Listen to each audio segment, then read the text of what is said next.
Vashon Holdings proudly presents Warwick Radio Chats with ring announcer Joseph Heron.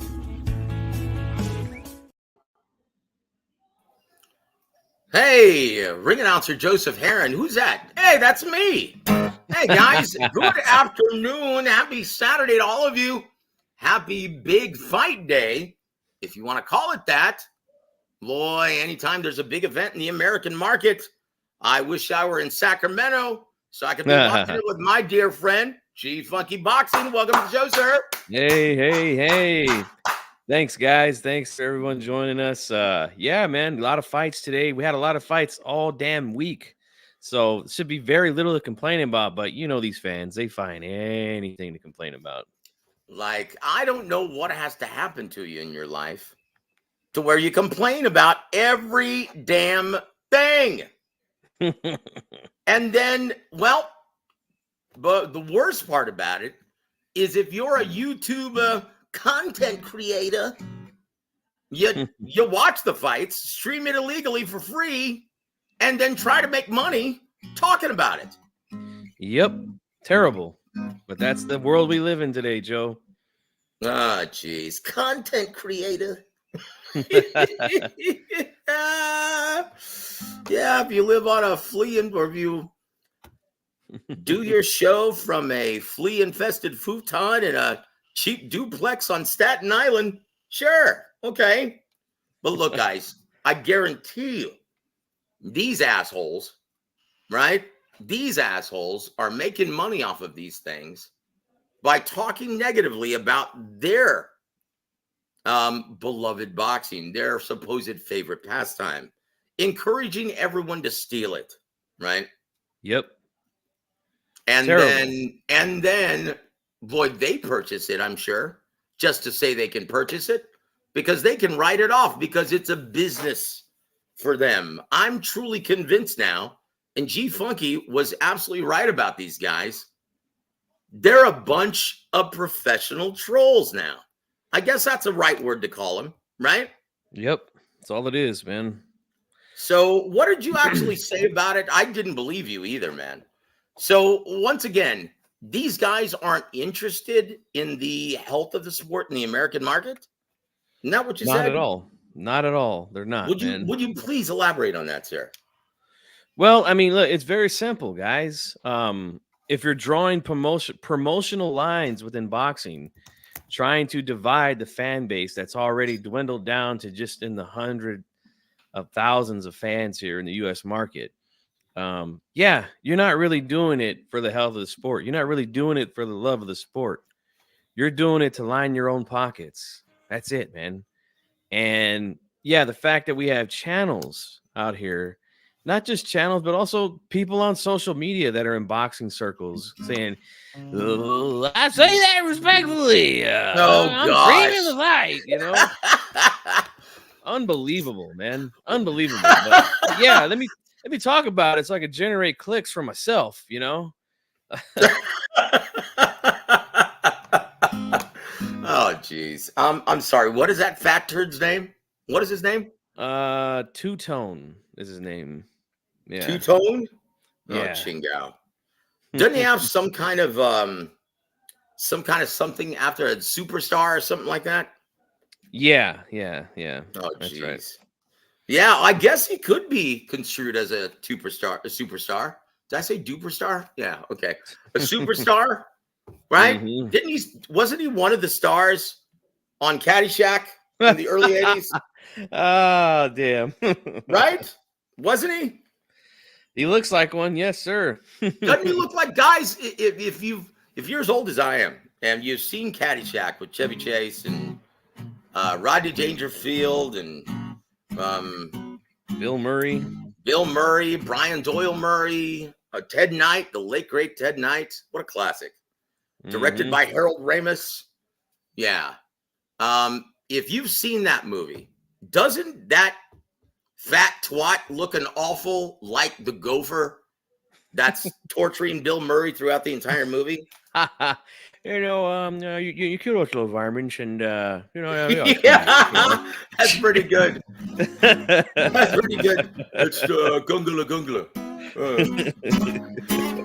I love Bill Murray, man. I love Bill Murray. For my money, yeah, that guy's comedy. But But yeah, we got these guys going on X, right, which used to be called Twitter, doing videos, holding a Fire Stick remote, encouraging fans to illegally stream this fight, right? And video has gotten over 40,000 hits, Joe, if you can you believe got that. to be kidding me. Yeah, over 40,000 hits. And yeah, that's exactly what he's doing, man. Using the fight, the name of the fighters and the event itself to generate clicks for himself, right? While encouraging his audience and other people to steal the fight, right? Which is one of the dumbest things that you could possibly do if you're a real boxing fan, man. Yeah, look, guys. And once again, this show, the title of it, it says why Tszyu versus Fundora is on pay-per-view and why you shouldn't steal it. Look, guys, if you don't want to purchase it, then just wait for the highlights tomorrow or after the fight. Okay? But if you're invested and you want to see what happens live, then purchase it. Yep. It's the same amount as taking your wife and your kids someplace to dinner on Saturday night. And these guys will, again, here's the problem, man. Like, if you enjoy watching Tim Tszyu fight or Sebastian Fundora, then yeah, there should be no reason. You shouldn't be making any excuses as to why you shouldn't want to support the fight. I mean, obviously, if you can't afford it, that's one thing, right? Please, get what you need first before you purchase a fight. But if you can't afford it, yeah, don't, like Joe would say, don't rationalize why you shouldn't watch it or why you should steal it.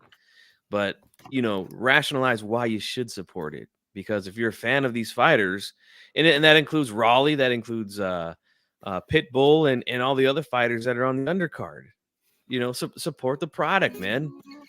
Like, I don't see a problem with that.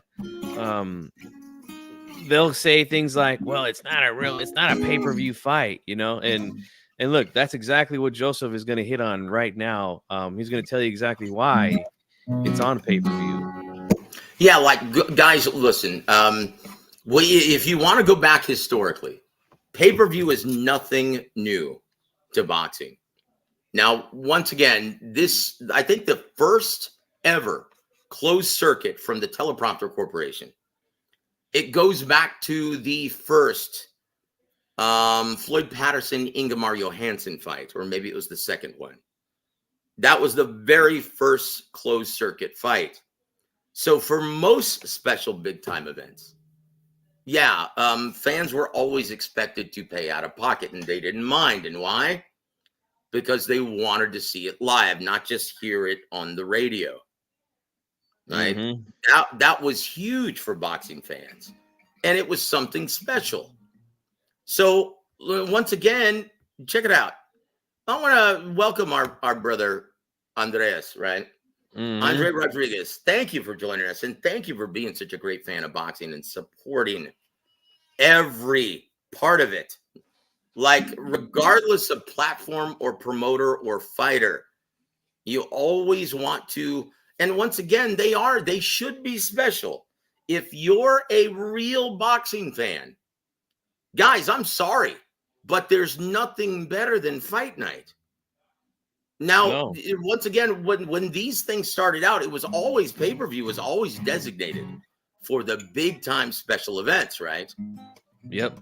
But we're so far removed from that, 40 years from that almost. Guys, now keep in mind, if you're a promoter and you don't have a network paying for the licensing fee, which means they're not funding the event, they're not paying for the main event, then how are you supposed to pay the fighters? Mm-hmm. Guys, how are you supposed to pay the fighters? Now, once again, the live gate covers the entire undercard.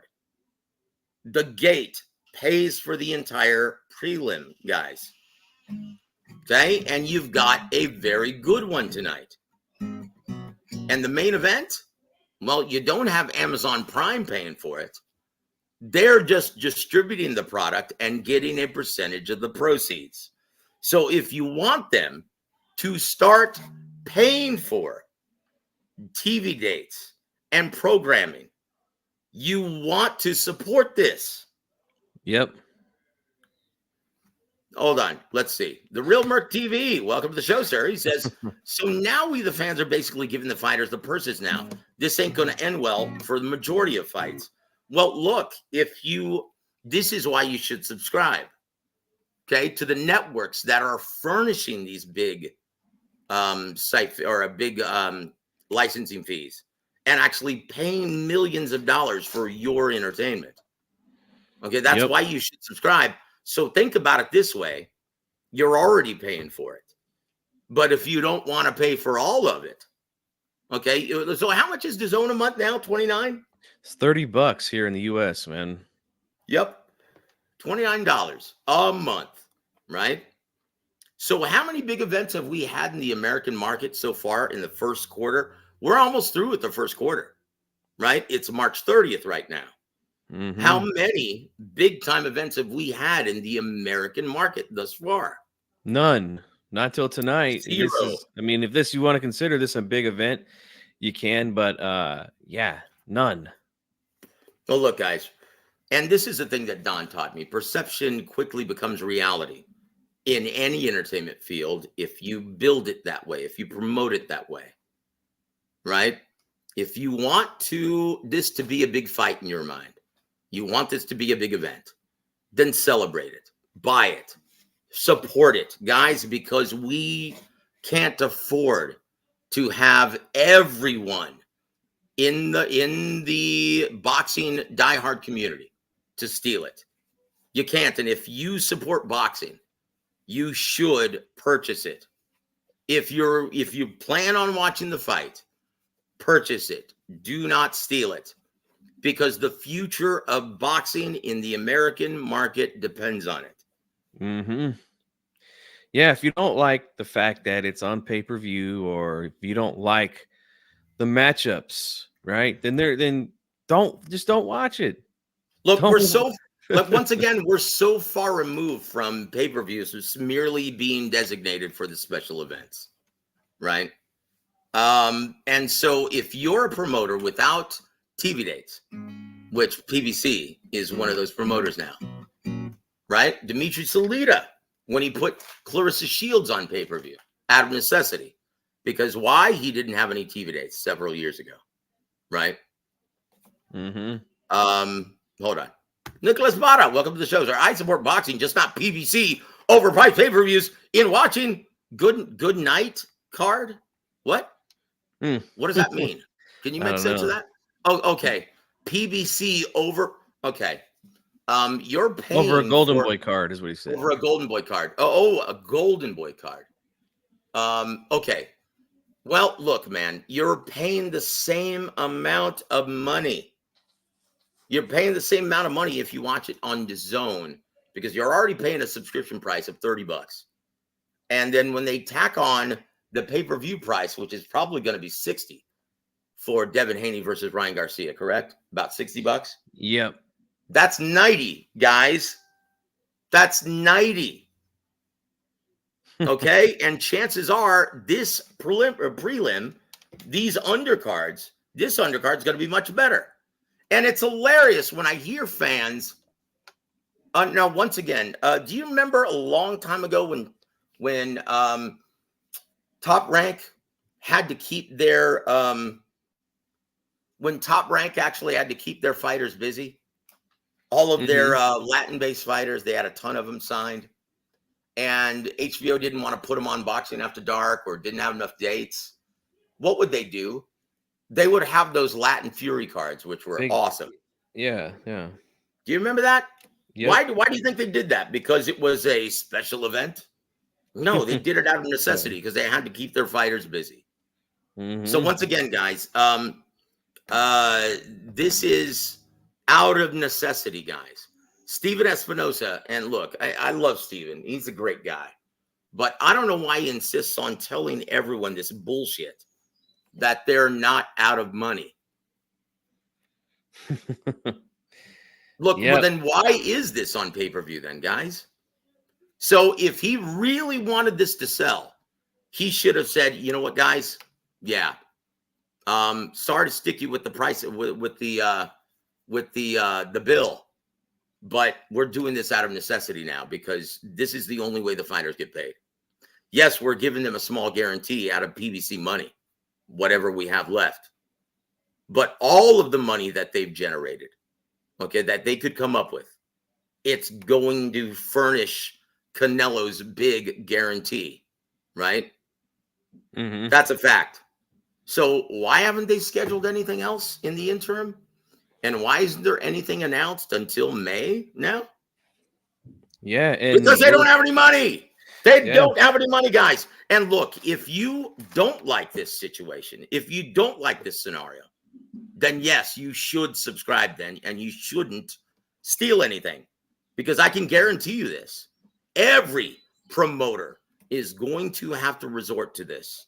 If both ESPN and DAZN, the two remaining platforms that operate on either free TV or subscription, okay, that's where they're headed if you guys don't purchase subscriptions and if you guys don't tune in. Why do you think ESPN isn't interested in funding any more big pay-per-view events? Why do you think that is? Because they lost their ass with Fury versus Wilder, those two fights in that 2-fight deal. They lost tens of millions, right? Yep. And so they, as well as Fox, made a decision. You know what? We're not going to do this anymore. Okay. And that's why PBC put out all of those terrible pay-per-views on Fox at the tail end there. That's why they put those out of necessity, because Fox said, hey, you know what, Al, we love your product, but you know what? Your projection of how much this would generate fell way short. And we don't like being made fools of. So we're going to put you on a distribution deal exclusively. How did that end? How did that work out? Not good, because none of their fighters wanted to work for a percentage. They didn't want to compete for a percentage exclusively. And that's the reality, guys. That's where we're headed. That's why you should support this. Yep. And unfortunately, in this time, man, with most fans, it's like talking to a brick wall, man. They don't want to hear it. They just, and again, I'm telling you, a lot of it has to do with these idiot channels out here that, again, ride with one promoter over another, which I'll never understand that. Never will I understand that. But no, that's what they do. Gay. That's gay, guys. That is gay. Like, honestly, that's what women would do. Like, I'm being dead serious. That's some petty shit. Either you support boxing or you don't. Then don't call yourself a fan. Because you're not. You're a fan, but you're a fan of one promoter. Especially if you're stealing it. Now, once again, guys, the reason why it's imperative, if you plan on watching the fight and you want to financially support your favorite pastime, this is why you should.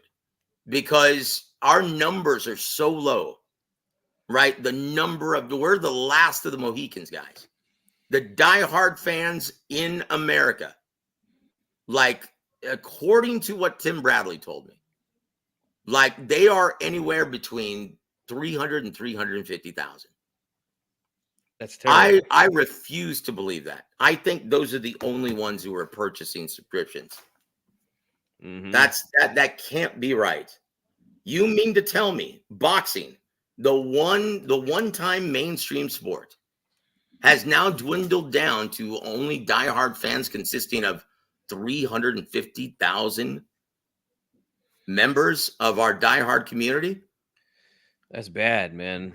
That's Wait a minute. terrible. Doesn't Fight Hype TV, don't they have more subscribers than that number that Tim Bradley just gave me? Yeah, they do. So that's bullshit, guys. So the number that he's telling me is the number of people that only purchase subscriptions. Like, is it any coincidence that that was the number of people who tuned in for Showtime, right? Mm-hmm. Is that a coincidence that that's almost exactly the same number of subscribers on DAZN right now? Yeah. Yeah. You 300. cannot tell me that that's all we have left in the entire American market, which consists of over 340 million now. Yep. Think about that, guys. That's not even, that's like was it less than 1%?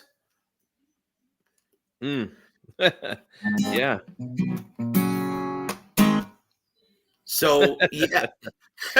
Sorry, guys. It's like the Smothers Brothers show today.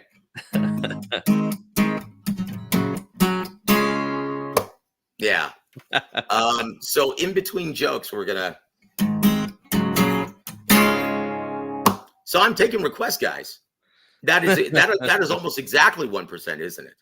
Yeah, I think so, Yeah. man. And, So you can't tell me that only 1%, 1 out of every 100 people in this country is a diehard fan. That's absurd. That's absurd, guys. And that's disgraceful. So look, we can't afford to have anyone who's a diehard community member steal it and not financially support this. If you love your beloved boxing, if you love your favorite pastime, please purchase this. And I'm not playing favorites. I'm going to say this all year long for every single pay-per-view event. Do I actually play favorites? no, G-Funky? no. So why do some fans actually accuse me of being a PBC jock rider? Because they're promotional fanboys. That's why. If you say something positive about the promotional company that they don't like, yeah, they're gonna come at you. It's stupid, man. It's the stupidest shit ever, man. Okay, so maybe Marvin is a little late to the party. Welcome to the show, sir. Too many pay-per-views for fight cards that were HBO cards in the past. Welcome to the show, Marvin. Thank you for participating, man. But I'm going to go over this again, guys. Once again, we are far past the era, a much healthier era in boxing, in which pay-per-views were designated for these special events exclusively. And why?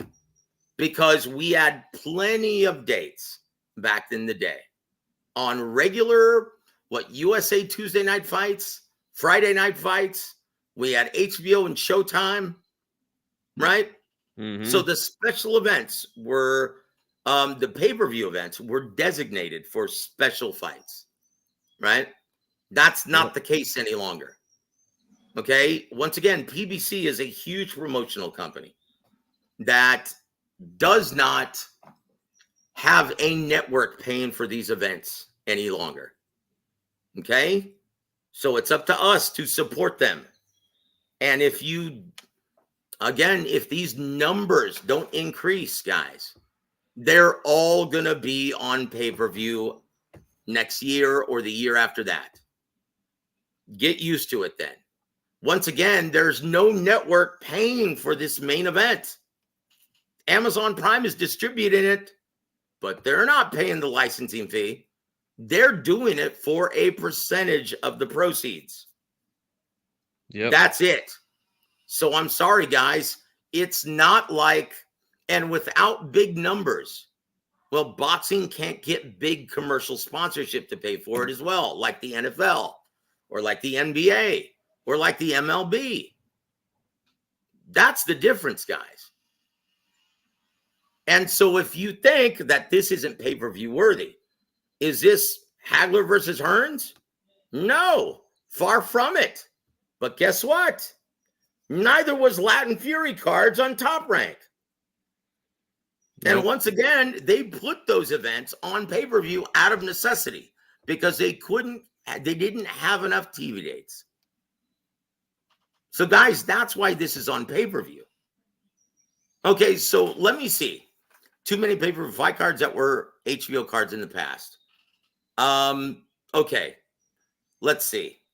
There's another one down there. Go to the last one he just put up. Okay, let's do this. Who did? The same guy, Marvin. It's done. You see it? No, I don't see it. Oh, hold on.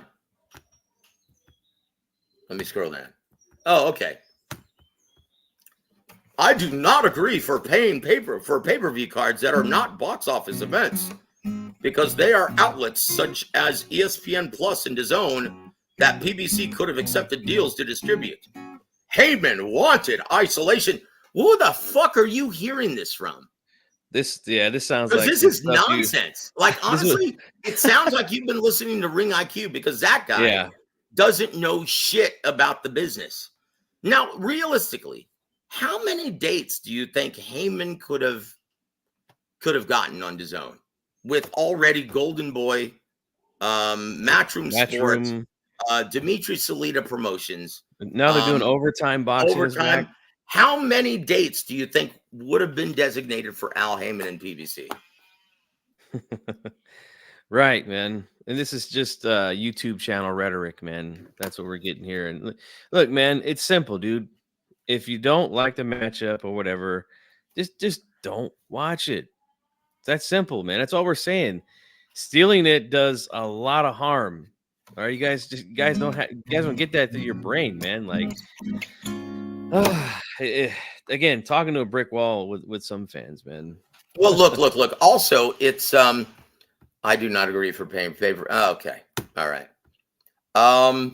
Hey, look. At least you know what you're going to get, really. Look, let's read off the card tonight, guys. And once again, that's just you shouldn't listen to idiotic channels who have never been in this business. They don't understand why. Here, hold on. Look at this. Outlaw says Amazon has nothing to lose and only money to gain with their. No, they don't. They've already paid. They're paying for distribution. Okay, PBC is paying for the production. They're paying for distribution. Okay, and they actually paid for the marketing. What was it called? The vignette. What is it called? Shit. I don't even know what it's called. Gloves off. Is that what it's called? I'm sorry, Joe. I've been so busy with my stuff with this event here that I haven't had a chance to watch any of the extra stuff for these pay-per-views. Well, Amazon budgeted that, and they're paying for distribution. Yeah, they're paying for marketing, as well as PVC, and so but Amazon is very. Yeah, they're not going to put forth any risks. And that's Al Heyman's fault, right? Because he was overpricing everything. And they're like, look, dude, you're asking for $1 million line of credit with a 300 credit score. That's not going to happen. That's not going to happen, guys. And wasn't it Lance Meyer, our brother Lance Meyer, who brought up the reverse Robin Hood theory? Yeah. That is like, no offense, and I say this respectfully, but that has to be the most ignorant thing I've ever heard. With that frame of thinking, why would you go buy anything at Walmart then? Look at the size of that building and look at the size of your house. Yeah. Now, you could apply that to any business. McDonald's, your nearest grocery store. Everything is reverse Robin Hood compared to most Americans. Right? Mm-hmm. Yeah, man. This is we're living in a strange time, Joe, where fans just I don't get it, man. It's all the same audience, man. Like we don't have this problem in other sports, do we? Like guys aren't saying, I'm an AFC guy, so I'm only gonna watch the AFC channel, No, there's a good game on. Guess what? You're going to flip the channel to the good game, Yep. I don't understand why the same can't be done with boxing, man. It's fucking weird, man. Yeah, look, Now going back to Heyman was an isolationist. Oh, Jesus Christ. All right, Joe, you're gonna have to put down the guitar now. We're gonna have to roll the sleeves up on this one, man. All right, brother. I haven't even read it yet. I stopped it. It was an isolation. Just ask Ricky Glazer to this modus operandi Heyman cultivated. If it wasn't for Les Moonves at CBS, Mayweather versus Pac never happens. Yeah, that last part is correct. If it weren't for Les Moonves at CBS, Mayweather versus Pac never happens. But him being an isolationist, dude, let me just ask you something, Marvin. Let me ask you. Yeah, I'm trying to word this so I don't sound as condescending. What fan base is PBC appealing to? Right. Okay, wait a minute. So am I saying that promoters, regardless of platform, all try to appeal to the same fan base? Boxing diehards? So how can you say he's an isolationist? Shit. Look, if you're in this business, now once again, you're listening to idiots. Rick Glazer never said he was an isolationist. He said he was a control freak. That's a big difference. He wants to be the guy in charge. Now, obviously, he's learned the hard way that you need to play nice with the other kids in the sandbox in order for this thing to work. Guys, if you're in this business like G-Funky, like myself, you understand that this is a symbiont industry. And I would have thought that Saudi would actually show you guys that. I said, well, if there's one thing that this could be good for, it's to show these fans once and for all that this is a symbiont industry in which we all depend on each other. We all depend on everyone to do their part and do their job. It's true. Because this is a one single sport. This is one single sport, guys. We don't even do that at the regional club level, man. There's look, I'm from Sacramento. This is where I live, and this is I'm working with a promoter here in the city. We have promoters that promote regional shows in the Bay Area, right? San Francisco, Redwood City, places like that. Yeah, they reach out to the promotional companies. Hey, man, we need a fighter or two. Blah blah blah. You know, like we don't try to separate the fans or like it's the dumbest fucking shit, guys. And it only exists here on YouTube, man. And why? Because they don't know any better. Look, all the channels that you've been listening to, Marvin. Hold on. Here we go. What fan base? The boxing diehard fan base. Oh my God. PBC mission statement was intended. Oh my God. Urban American boxing. Wow, this guy. This is definitely channel rhetoric right there. If you genuinely believe all the bullshit that you're spewing right now, then you know what, man? You should just stick to Ring IQ. You should stick to whatever fucking channel that you listen to. And you know what? Just don't even worry about boxing. You should move on and poison another sport. Like move on to WNBA. They're already in the toilet. You should do that. Because this makes absolutely no sense after HBO kicked Heyman fighters to the curb. Oh my God. Jesus.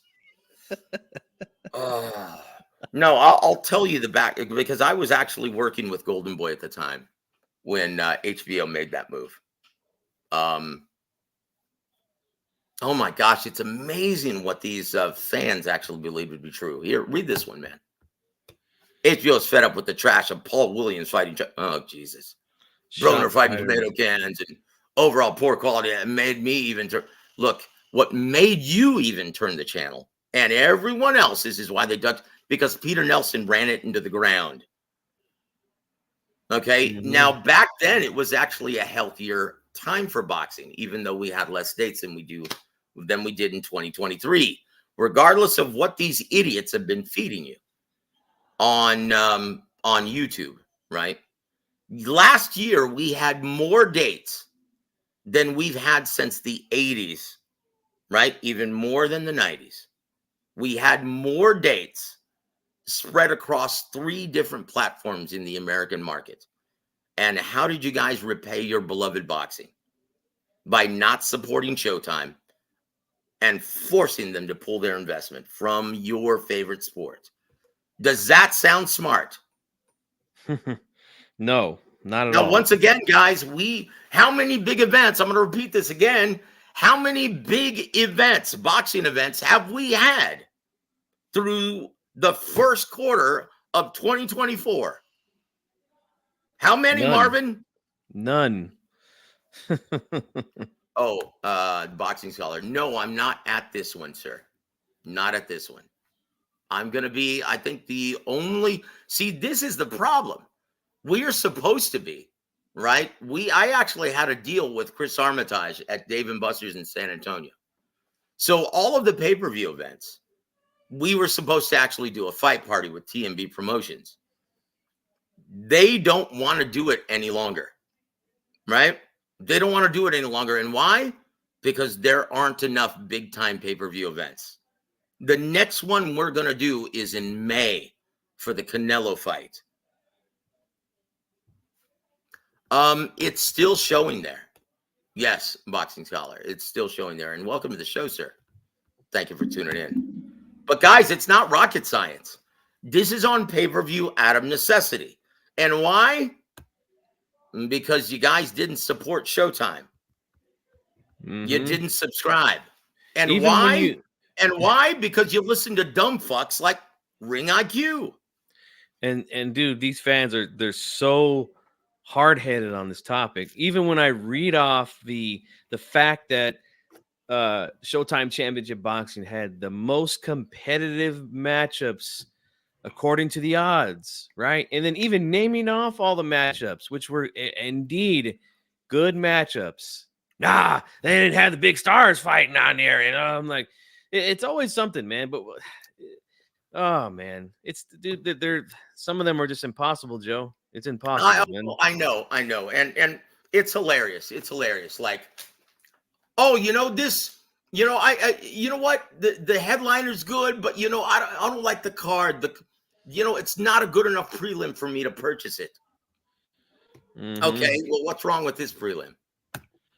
In the co-main event, we've got Rolly versus Pitbull Cruz for the WBA Junior Welterweight title. And for free, going on very shortly, we've got Brian Mendoza versus Sergey Boachuk, right, for the WBC interim title at 154. Then you got, oh, geez, be still my heart. Erislandy Lada versus Michael Zarafa. Boo! For the WBA middleweight championship by default, because Golovkin vacated his title. And then you've got Julio Cesar Martinez versus Angelina Cordova for the WBC World Flyweight title. That's 4 title fights. And the main event, obviously, it's not a unification bout because it's for the vacant WBC 154-pound title. Tszyu versus Sebastian Fundora for the WBO and then the vacant WBC, right? Yeah. So what's their logic now? Yeah, it's always something. They complained when it was Thurman. They complain now that it's Fundora, which, again, on paper is a much more. Wait a minute, they were right? already complaining when it was Thurman. Yep.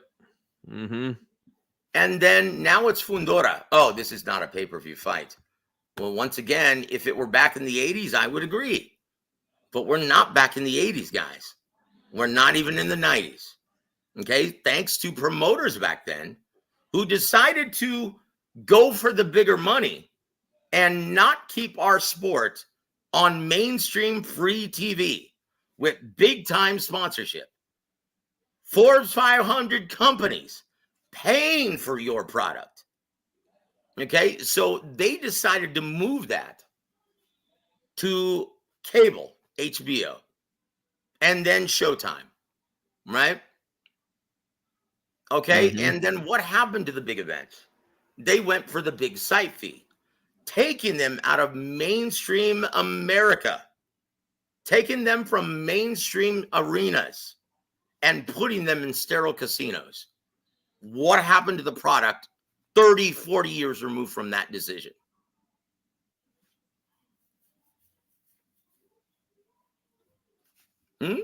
What happened to that? I need to get out of that habit. I do that too much. But that's where we are now, guys. So don't bring that up, because this is on pay-per-view out of necessity. Okay, the fighters do not get paid. Now they're being given a guarantee, a meager guarantee from PBC. But Fundora is making less than $1 million. Yeah. Okay, so dude, and Tszyu, regardless of what these idiotic faux reports were, right? Tszyu's not making $10 million guaranteed.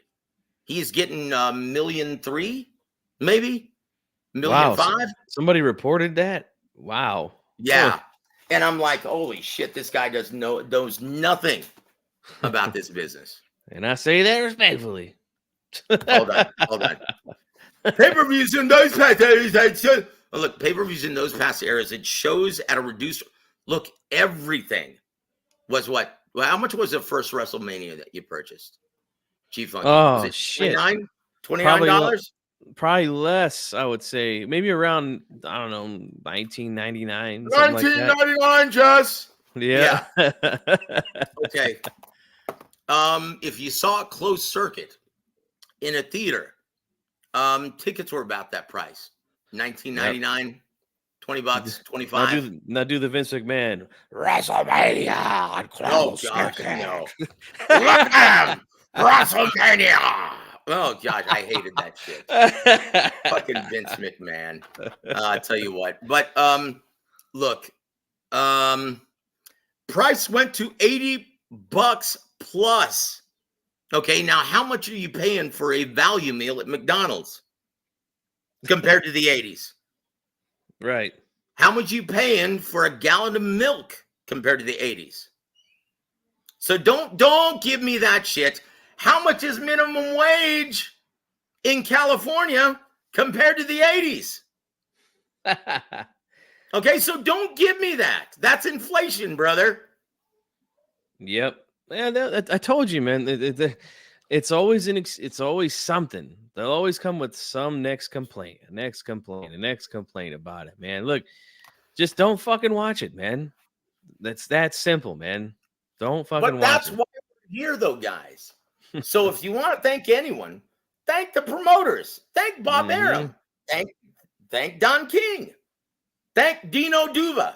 Thank Kathy Duvas for fucking us and making this a niche sport now. Mm-hmm. Oh my God. Oh my God. Okay. Here we go again. Because the cable clubs is another. Oh, Jesus. Okay. How much do you think? Okay. Showtime, because of the cable distribution, right?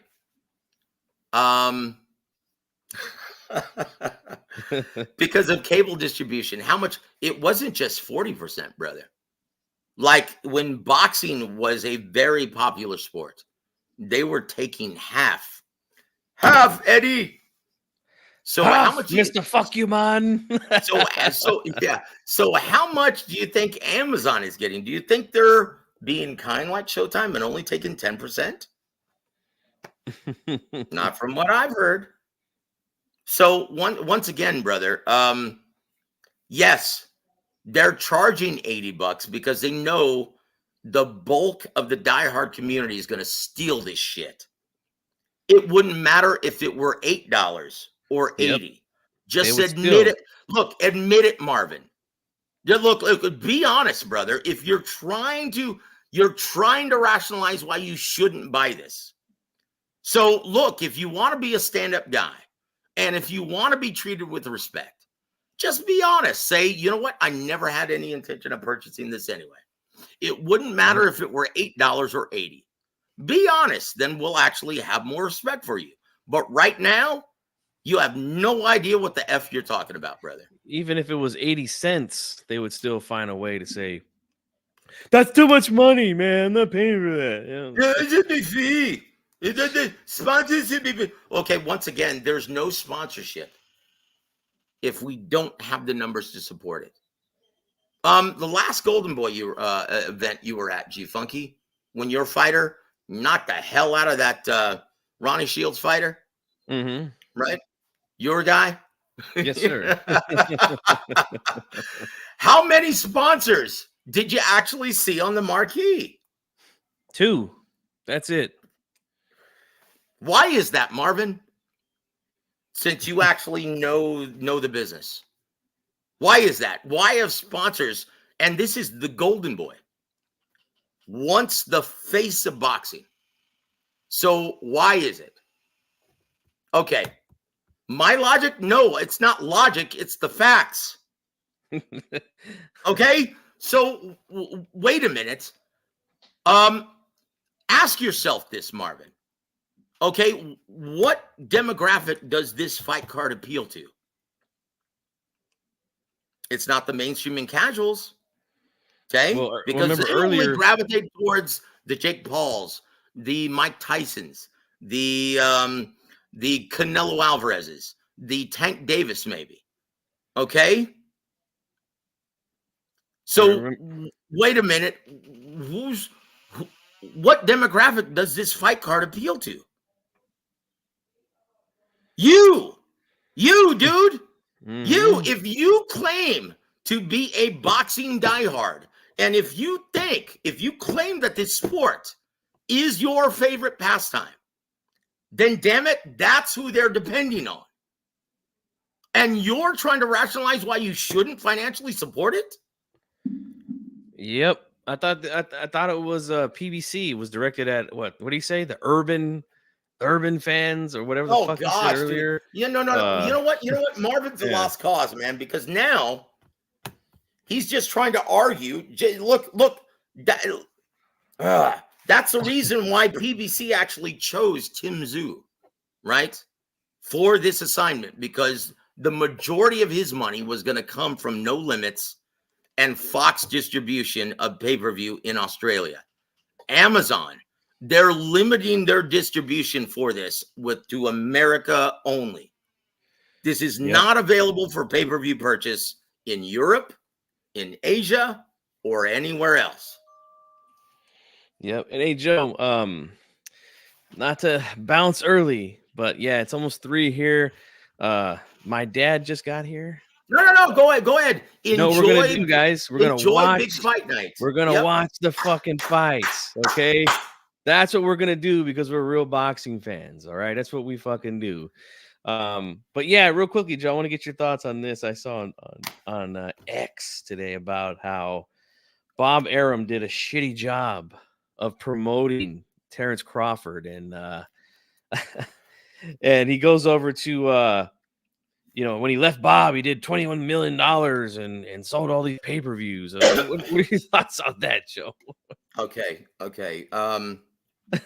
Once again, guys, if you've never been in this business, let me ask you something.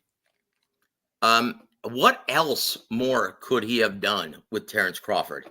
He was a headliner on HBO at the time, the biggest platform for boxing. Right? The most widely recognized platform for boxing. He was a headliner. I'm gonna have to take this off the air, Joe. I'll listen in though, but hey, thanks for having me, man. I appreciate you. Hey, God bless you, and tell your pops hi.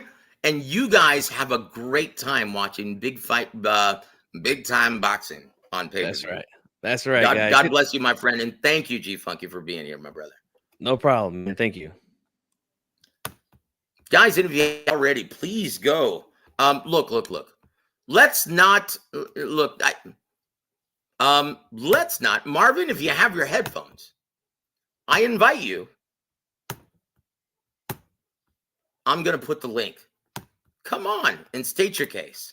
And I will shoot down anyone. Now, once again, Outlaws being the mediator, right?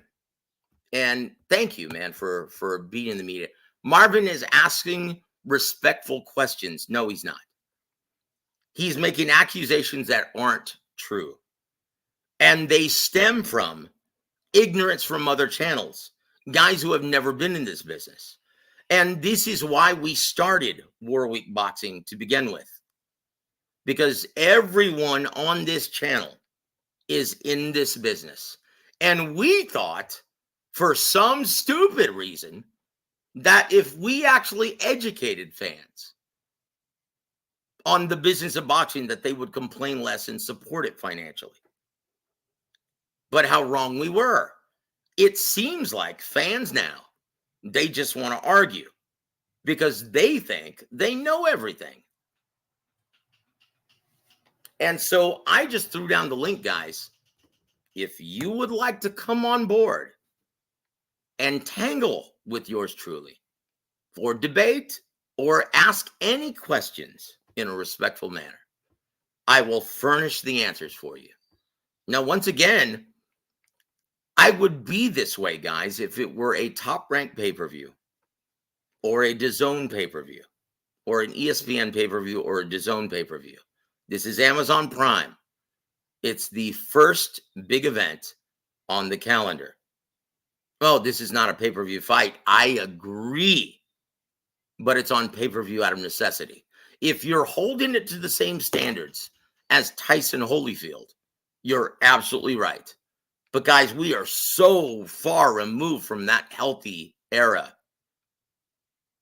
TV dates. Now, once again, I'm going to repeat this. How many big-time boxing events have we had in the first quarter of 2024?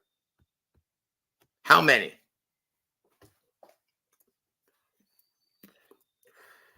So let me see.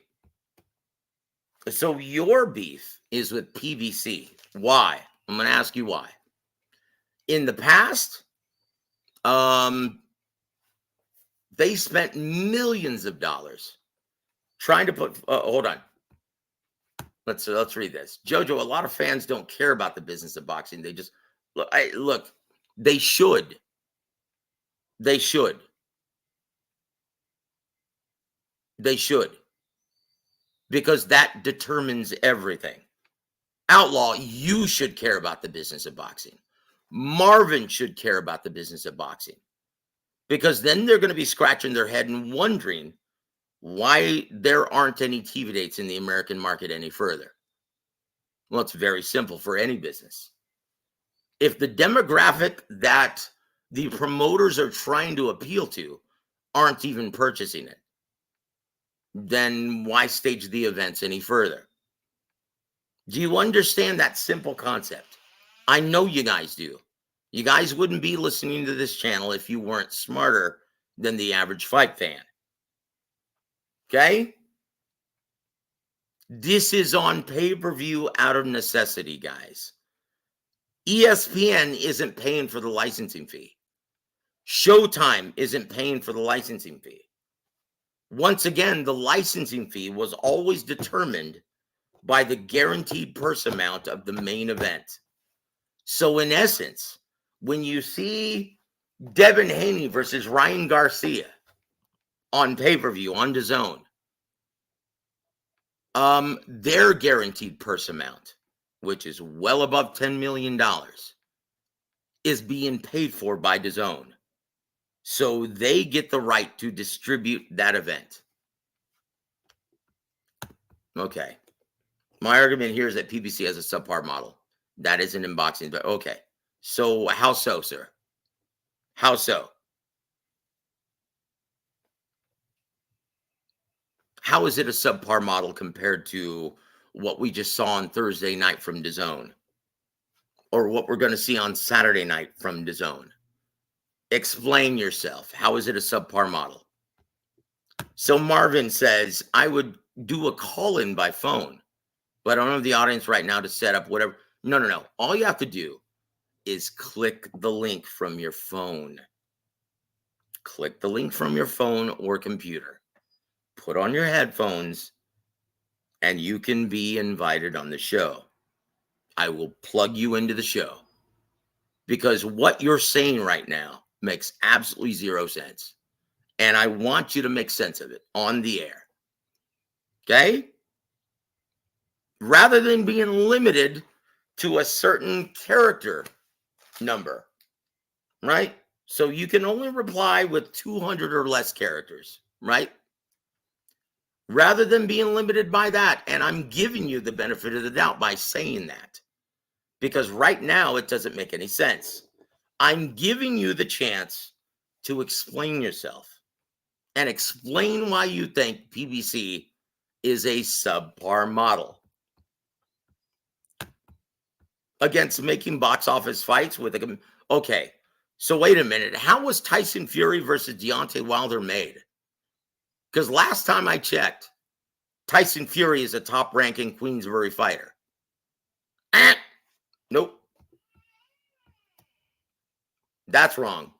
Given the boxing public fights they never asked for. I'm sorry. Did you ask for Zurdo versus the Armenian tonight? The one that you're going to tune into? Did you ask for that fight? Have you ever even seen the Armenian fight? Brother, the entire calendar is made up of fights that you never asked for. How do you feel about the Saudis so far? And ask yourself, if you're being honest, how many of those matchups did you ask for? Did you ask for Anthony Joshua versus Ngannou? And if you say yes, you're a stone-faced liar.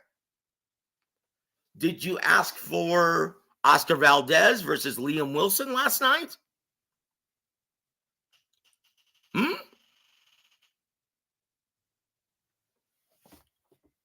You're looking for reasons to dislike and throw daggers at a promoter who's trying to put fight cards together in the American market. Oh my gosh, that has nothing to do with the point, dude. Oh my gosh, dude, Marvin, you're trying to rationalize. You're trying to rationalize why you shouldn't support your favorite pastime, and you sound like a damn fool.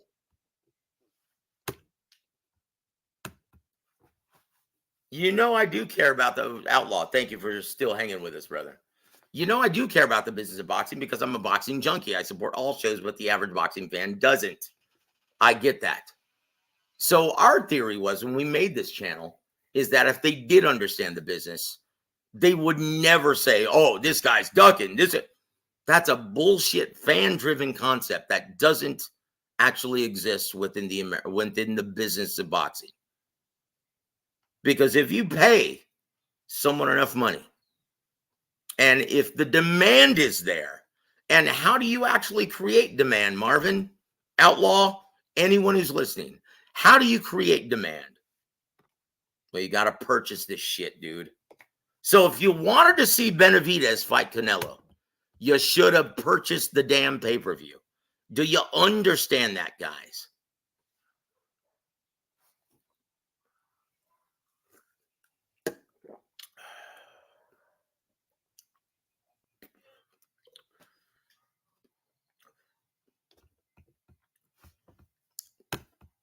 Oh, guys, God, that's nonsense, guys.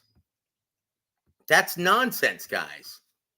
Heyman was offered a deal with DAZN to stage 3 Wilder fights. Lou DiBella was ostracized by Heyman after brokering that deal, where DAZN wanted a 100. Oh, Jesus. Lou DiBella was in no position to be brokering anything. Now, Lou DiBella, because he's got Lou DiBella Entertainment and formerly the president of sports programming on HBO. And might I say, Lou DiBella, when he was actually there, look at this. You create demand by building no, dude. You guys create the demand. You guys. But I will agree with that. Like, this is what we do. This is what we're actually doing in South Texas right now. We're putting together a fight card with 2 big ticket sellers. One in the main event, one in the co-main event. That's true. We actually that actually works. Yeah, like honestly, I can't understand if Benavidez is going to be competing on someone's co-main event, right? Look, dude. Everyone has a history of blocking fights if it's not in the promoter's best interest or not in the fighter's best interest. Fighters, managers, promoters, it's not just Heyman, guys. If it's not in their best interest, this is why I'm saying, guys, it's everyone involved. Like, you guys don't understand the problem with boxing right now, and because it's become such a niche market or niche sport, is because no one is doing anything with boxing's health at heart. No one is looking after the investment of the network. And this is why I'm telling you, if you don't like what you're seeing tonight, get used to it. Okay, then you better subscribe. You better actually pay for this shit. And don't steal. And encourage others not to steal. Because it's only going to get worse, guys, if our numbers can't support this. Now, think about this. Ask yourself, Marvin, do you like... Man, I really wish you had your headphones so we could have a conversation right now. Why are you even bringing up the Ollie Act now? That has nothing to do with any of this. I was working with Golden Boy at the time when both Oscar De La Hoya and Bob Arum sued Al Heyman. I know all about that, dude. I know all about Heyman. I know all about that.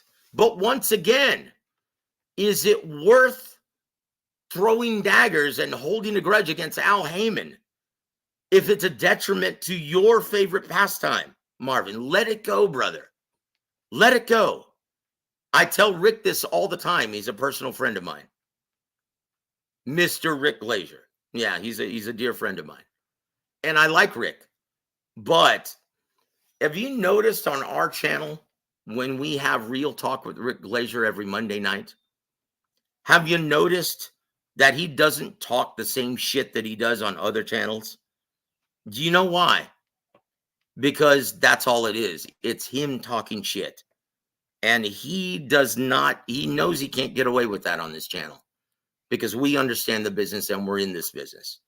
Off the air, he will tell you that we have conversations that he's like freaking out like, oh my gosh, what do we do about the piracy issue, Joseph? He has no idea.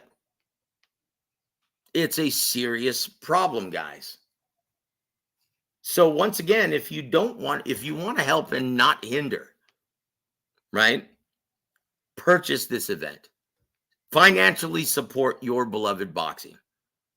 And once again, our numbers aren't great enough to where we can afford to have any kind of disparity, right? We can't afford to have any kind of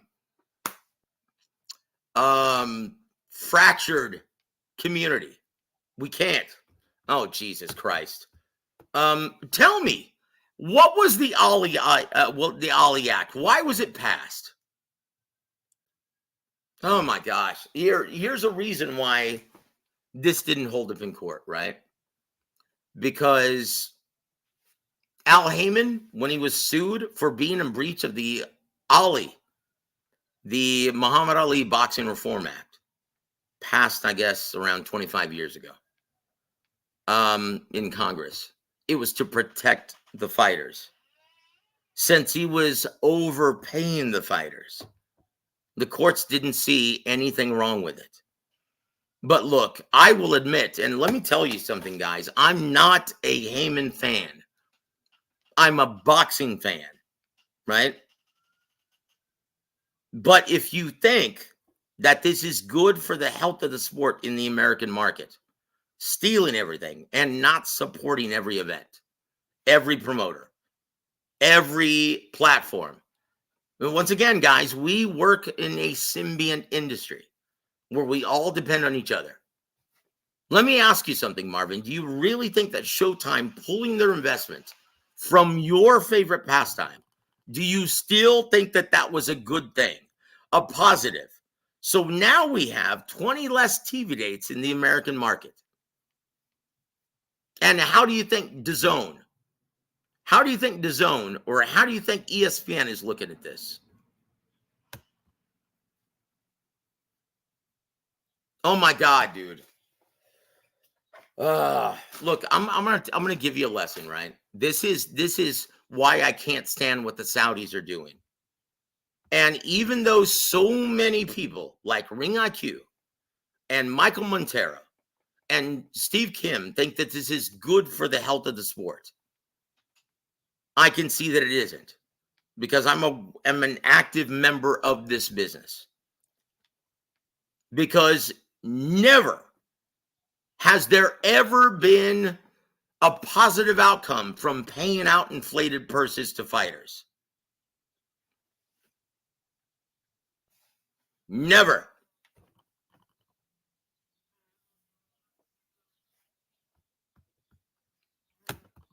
That is true. This was true. He wanted to create a monopoly. That is true. And I couldn't stand what Heyman was doing. So what was the result?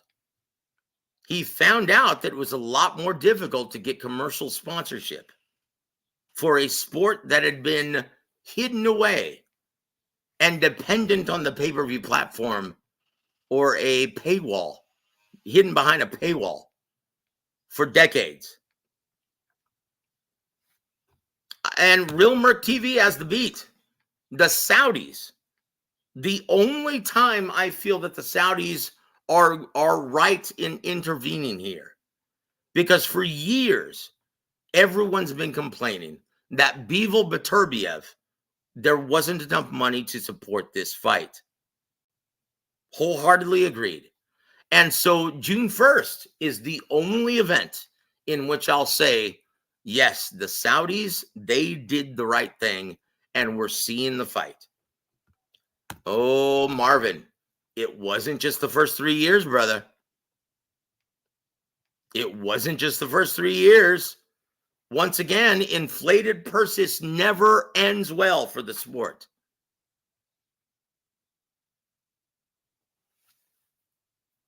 It never ends well, guys. So how do you think Saudi's gonna end up when they yank their investment from the sport? Do you think these guys, okay, when they're making millions, tens of millions in some cases, do you really think they're going to want to continue competing? Do you really think they're going to want to continue fighting?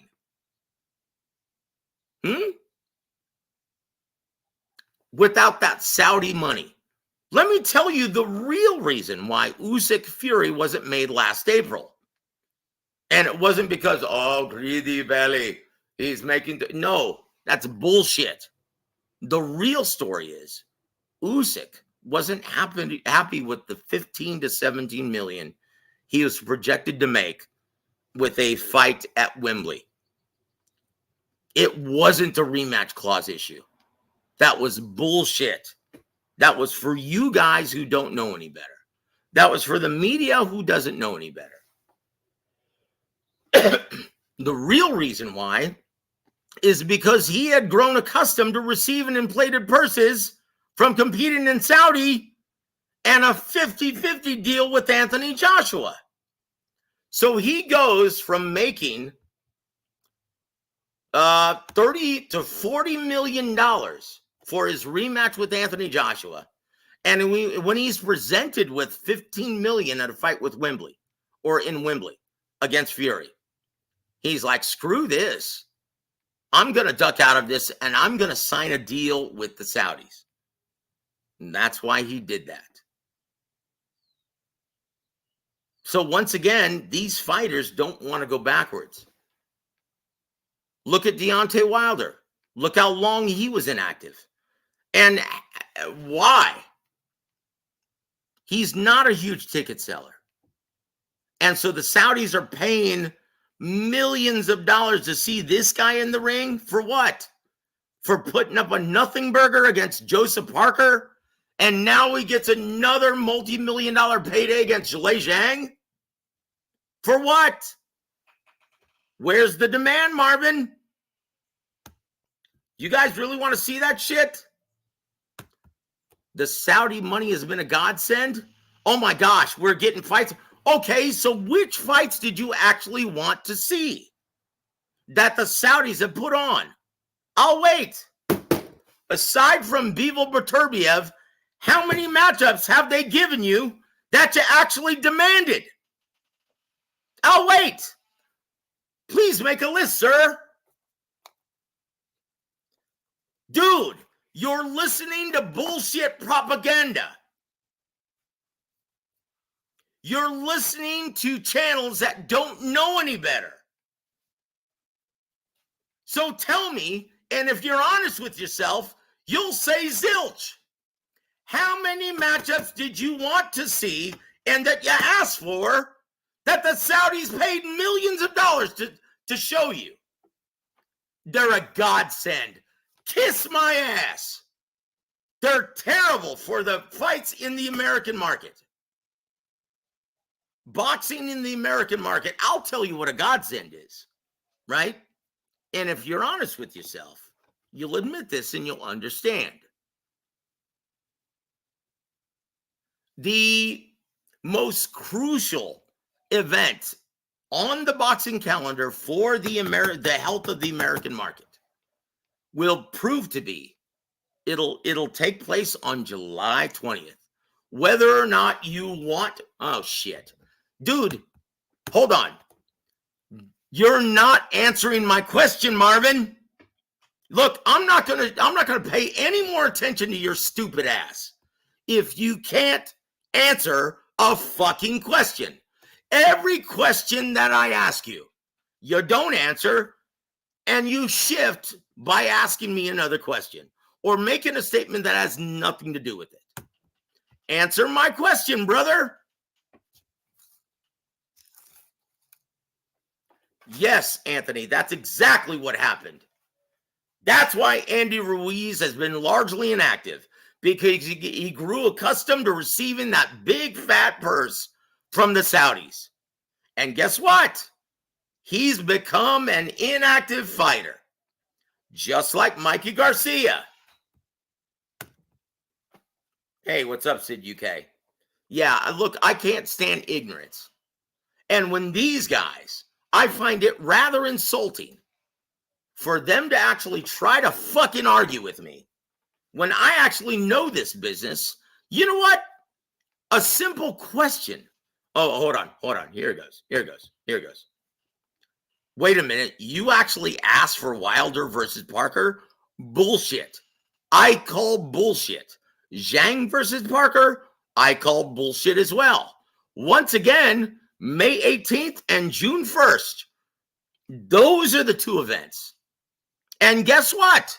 Usyk versus Fury could have been made April of last year. But one guy in that equation thought he was worth more money and deserved more money.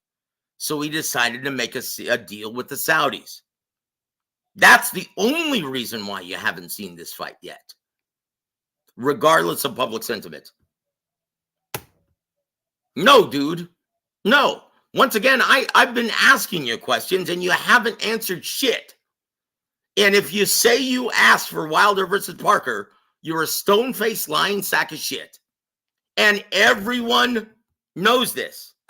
And yes, the boxing scholar is correct.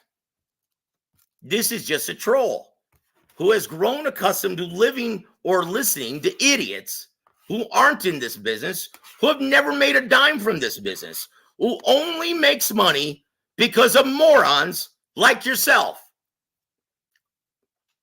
Ask me, brother. Ask me if I do this for the health of the sport, for the good of the sport, to promote the sport, or to make super chats. Ask yourself that. And then, so ask yourself then, are idiotic channels like that Are they actually interested in the health of the sport? Or are they merely pandering to the idiots who pay them super chats? Well, you already know the answer, bro.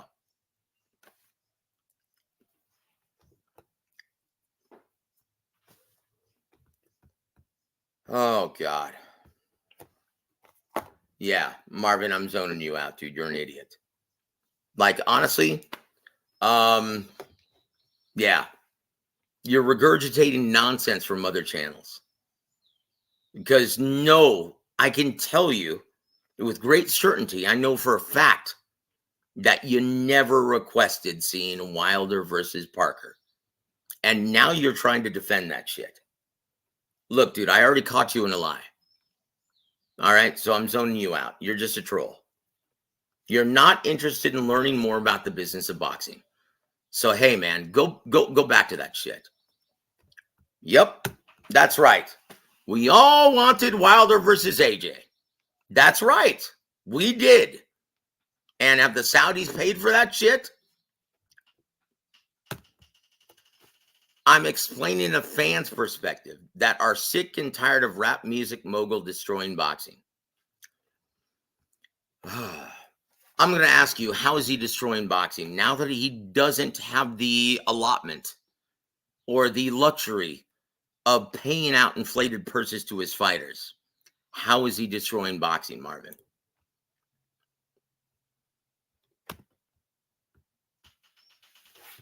Good luck with that one, bro. So once again, yes, we all wanted Wilder versus AJ. Have we gotten it yet? No, we haven't.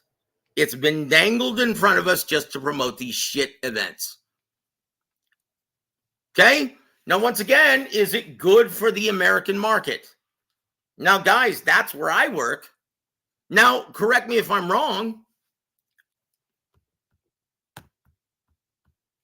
No, I'm insulting you because you refuse to listen.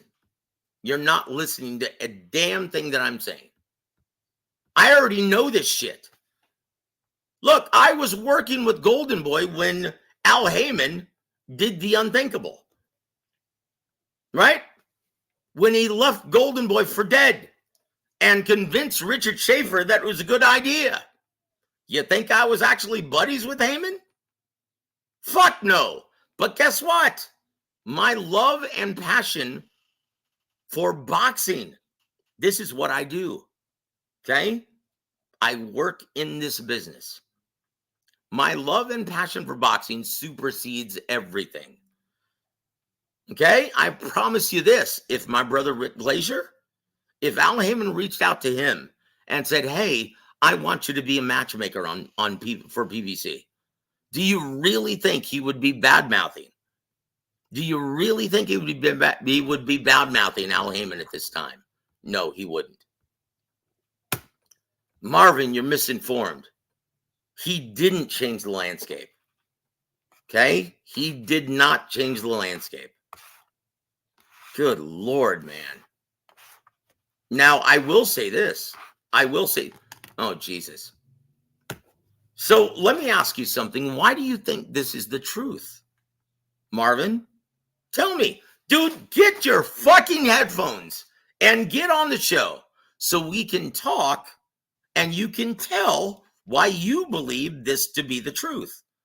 Because let me give you a lesson, brother. The truth is absolute. It's not relative. If you think it's the truth, does that really make it the truth?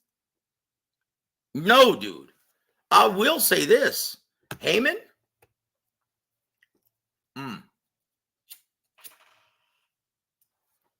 I will say this. Heyman?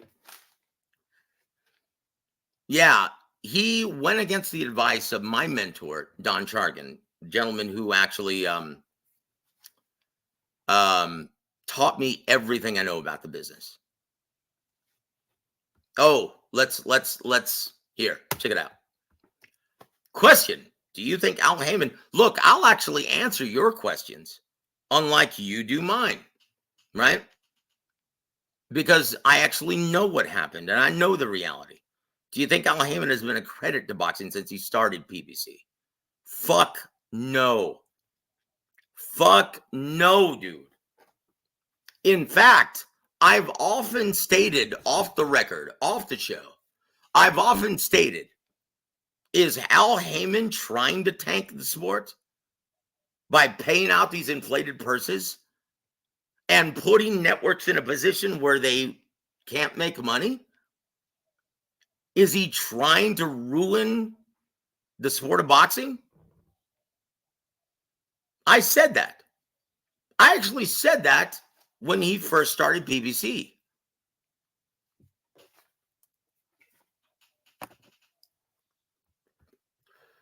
This is an important lesson, though, Marvin. You have to understand why, right? Why? Why did that happen? Now, once again, I'm going to remind you of the hypocrisy of your words, right? You say that Heyman, right, is a cancer to the sport. And the proof is why so many networks shit can Heyman's PBC. Okay, and why was that? Why did that happen? Why were the networks, why did they deem PBC, the product, as being, well, just not cost effective? Why do you think they did? Okay, Marvin, you're going to have to get over the Heyman thing. Shut the fuck up and listen, please. Shut up and listen. So I'm going to tell you, and I'm going to point out the hypocrisy of your frame of mind, your logic, right? Now, once again, Heyman, I'm not a fan of Heyman. I'm a fan of boxing. So once again, he paying out inflated purses, that never ends well for the health of the sport. And why? Because it makes it virtually impossible to put together the best fights. Because ultimately, who's in charge? And if you say Heyman, you're wrong. It's the fighters. No one can point a gun to a fighter's head and force him to fight. No one. And that was the purpose of the Muhammad Ali Boxing Reform Act, right? That was the purpose of it. So no one could exploit the fighters any further. And so when you pay out inflated purses, yeah, it never ends well. If they're getting paid millions of dollars, dude, you're writing and you're not listening. Listen, quit writing. I'm trying to teach you something about this fucking business. When you pay out inflated purses and a fighter grows accustomed to receiving that, just like Andy Ruiz, okay? If he gets paid millions of dollars for soft touches, how much do you think he's going to demand and expect for a real challenge in the ring? He's going to want to break the bank. That's why it never ends well, brother. That's why we haven't seen Fury versus Usyk yet. That's the reality. So I'm going to point out your hypocrisy then, okay? I'm going to point out your hypocrisy. How can you say that the Saudis are a godsend and shame and condemn Al Heyman at the same time when they're both doing the same damn thing? They're paying out inflated purses. I'll wait for your answer.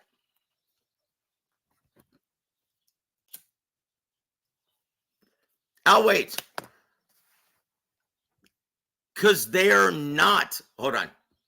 Oh, hold on. Man, I used to think I gave JoJo high blood pressure, but Marvin is on another level. No, brother, I'm good. Don't worry about this. Look. After I finish with this show, guys, I'm going to be relaxed and as cool as a cucumber. Understand this, man. It's funny. If I'm doing a podcast, and I'll actually give you I'll pull back the curtain and let you know. The only reason why I do this show, to be honest, is one, I love the sport. I absolutely love the sport. I have a passion for it, and this is what I do. But also, it keeps me sharp. So I'm in a different persona. whenever I go on the air. And that's the reality. I'm never this animated everywhere else. Like, can you imagine me right now going through a drive-through, ordering McDonald's or Wendy's or Burger King or anything else in this manner? Can you imagine me ordering something in this manner? No. I put my I get my game face on, right? Like, why are you guys even talking about Ruiz? It's like been determined that he's a product of inflated purses. Once again, how is Marvin? How are the Saudis a godsend? While you're condemning Heyman at the same time? So how are the Saudis a godsend and Heyman is the Antichrist for doing the exact same thing? I have yet to hear a response. Once again, guys, it's the same damn shit. This is the hypocrisy of idiotic gay-ass fans who like to prefer one platform over another. Guys, it's the same sport. It's the same sport. It's one sport, guys. And one promoter's success. Oh my God. Look at this shit. This guy is fucking nuts.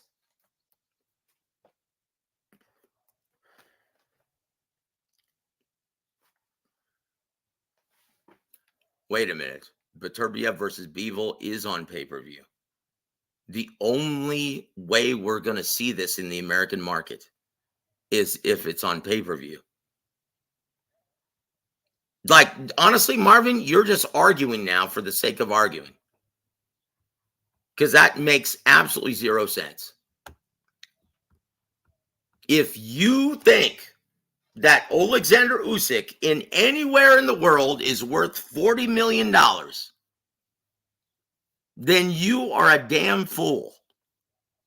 Where is he worth $40 million? For what fight? Tell me. What other market, what other network, what other platform would pay $40 million to Alexander Usyk for Fury Usyk? Tell me. Not in England. Not in Ukraine. Tell me. Where? You're so full of shit, your eyes are brown, dude. And that's the last I'm even looking at any one of your comments. Shit. Hashface Boxing has the beat. Just leave Marvin alone. He has a right to his opinion. But you're not getting anywhere. No, not with that guy. And yes, Big Luke has the beat. Don Chargan, the great Don Chargan, the best to have ever done it.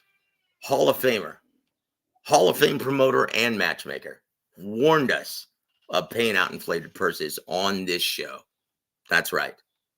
Thank you for reminding us of that, Big Luke. I hope you're doing well, brother. Happy Easter, my friend. God bless you, my brother. It's good to see you on here.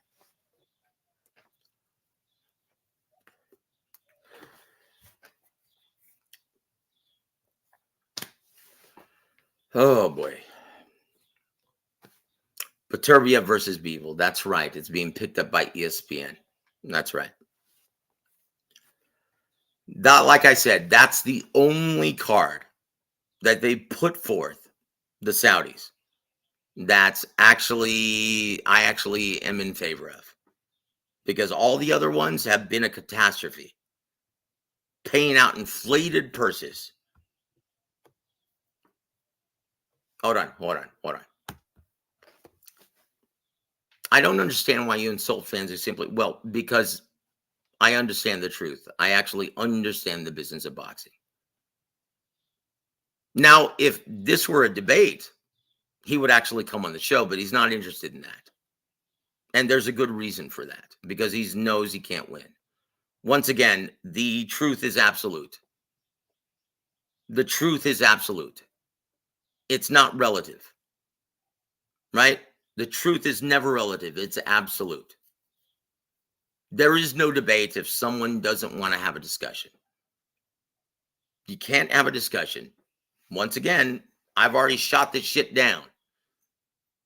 Right? Mr. Dickovich. I've already shot this down. Why is he actually in favor of the Saudis? Why does he think they're a godsend and condemns Haman for doing the same exact damn thing? It doesn't make any sense. Okay?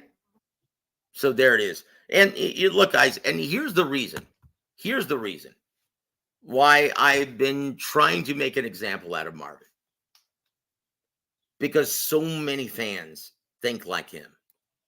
For some reason, they carry around daggers for this guy, Al Heyman. And once again, I can't stand Al Heyman. Truth be known, I can't stand him. But unfortunately, he actually represents over 200 fighters who are sitting in idle. Oh, Jesus. Okay, one last thing. I'm going to prove him wrong here. Bottom line is the platform giving fans the fights they want to see are getting buys. So which one is that? Which one is that? Is it DAZN, who has less than 350,000 subscribers and did 50,000? Oh, no, I'm sorry. Less than 5,000. Less than 5,000 in their last pay-per-view in the American market. I don't know if you heard, brother, but AJ versus Ngannou tanked. I was one of those 5,000, though. Were you? Did you pay for it? Guys, I understand what this does to the business if you don't financially support your favorite pastime.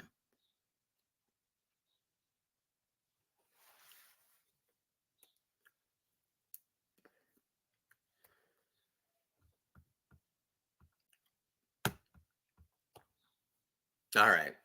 So he's this dude. This dude is rationalizing why he should be throwing money away in a poker tournament than financially support his favorite pastime. So you know what, brother? Kiss my ass. You can rationalize why you shouldn't support your favorite pastime all you want, but it doesn't make any sense. Are you a glutton for punishment? Well, probably because he's gambling.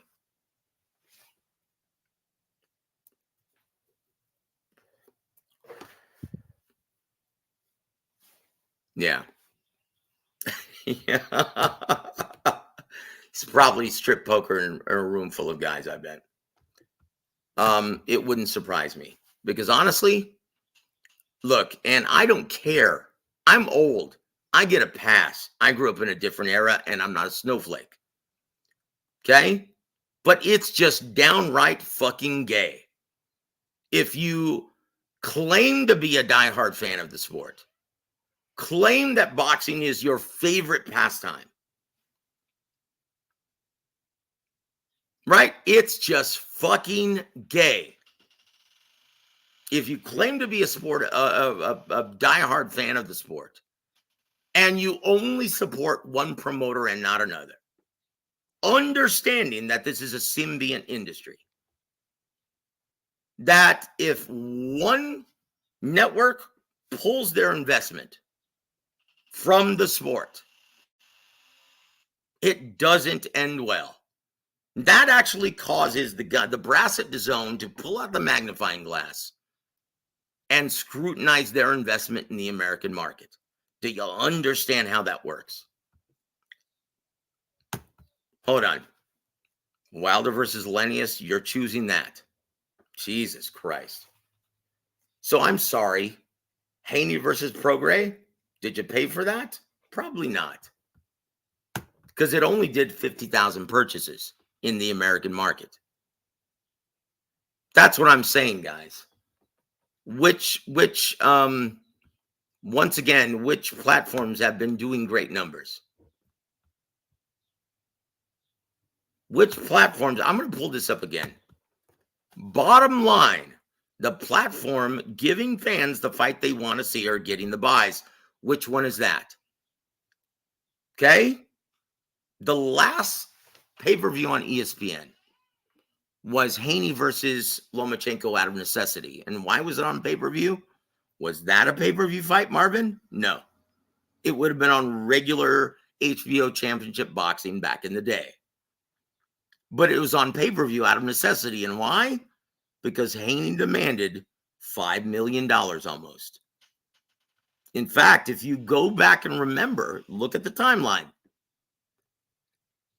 He was being a pain in the ass, and that took way too long to negotiate. Same with Crawford Spence. That took over a year to negotiate because Terrence Crawford was being a pain in the ass. And why? Because he felt he deserved over $20 million as a product of inflated purses. Once again, that's the calamity when paying out inflated purses. And correct me if I'm wrong, that was Top Rank paying out inflated purses. A minimum $4 million to fight guys like Igas Calvillasquez and a shot Kell Brook. Did you ask for that fight? Fuck no, dude.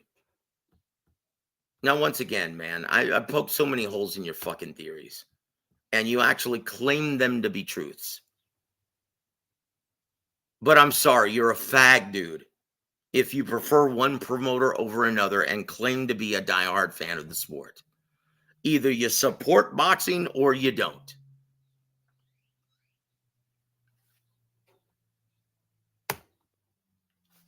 Haney versus Brogan. Oh, wait a minute. I thought you just said, so which one do you support then? Do you support nothing? So I'm going to ask you this again. How many matchups did you actually request to see that the Saudis have actually produced? How many?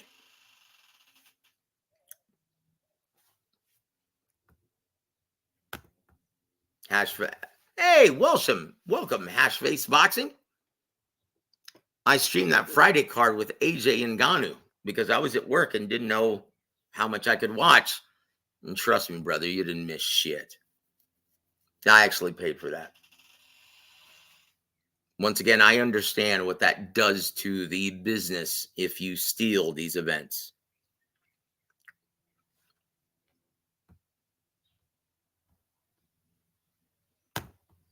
Name one American-born champion above 147 pounds. Let's see. What difference does it make? Do you actually enjoy staging fight parties during the day? That's, once again, this is not the point, right? This is not the point. Name one American-born champion. I'm going to stay on this point, though. Name one American-born champion above 147 pounds. It doesn't matter. Once again, we want TV dates. We want TV dates.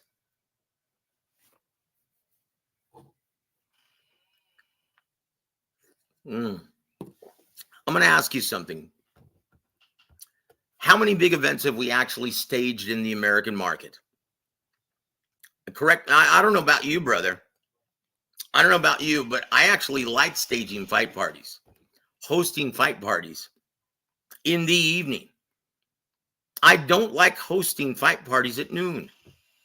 And that's not going to happen any longer if you don't support your beloved boxing financially. If you don't support it in the States, then these dates will get more scarce, and you'll have to eventually pay for everything.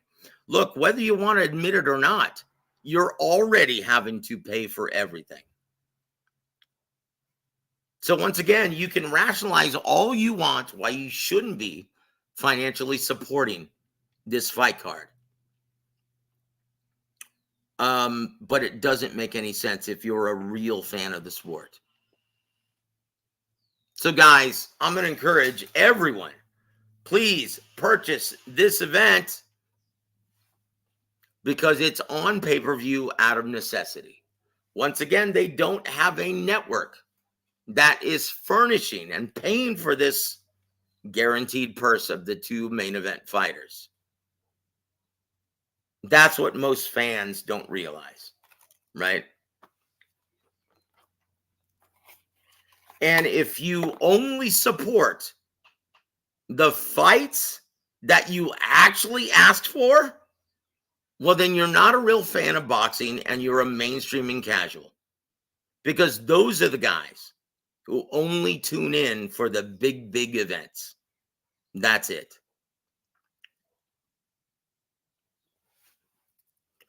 Okay, hold on, dude. Hold on. So Jaron Ennis is in the JV squad? Shut the fuck up, dude. You're an idiot. And yes, I'm resorting to insults because you don't listen. You don't listen.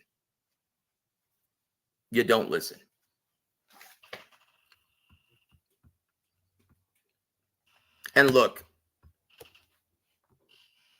how many gross national products are healthier than the American gross national product? How many are bigger? Look, I'm in this business and I see how important the American market is for the health of the sport. And if it's not thriving in America, it's going to be very, very difficult to cultivate fighters in the future. Boxing gyms are getting more scarce. It's very healthy in the Texas market, which I work in, right? But you have to understand how important. Now, think of why you're seeing so many great fighters, so many current champions from Eastern Europe right now. Why do you think that is? Why do you think that is? Because their government, for so many years when it was the USSR, funded that undertaking. They paid for these fighters to train. They were rock stars before they even turned pro in their country. That's the importance. That's what we do. Because it's not like high school football. It's not like college football, right? They don't get funded with scholarships. Fighters are different. We are the scholarships. We are the benefactors. So if you understand that, you won't continue with this bullshit. Now, once again, I'm not going to pay attention to this idiot. This guy's an idiot. But the only reason why I addressed all of that was because so many fans think like this sad sack Marvin.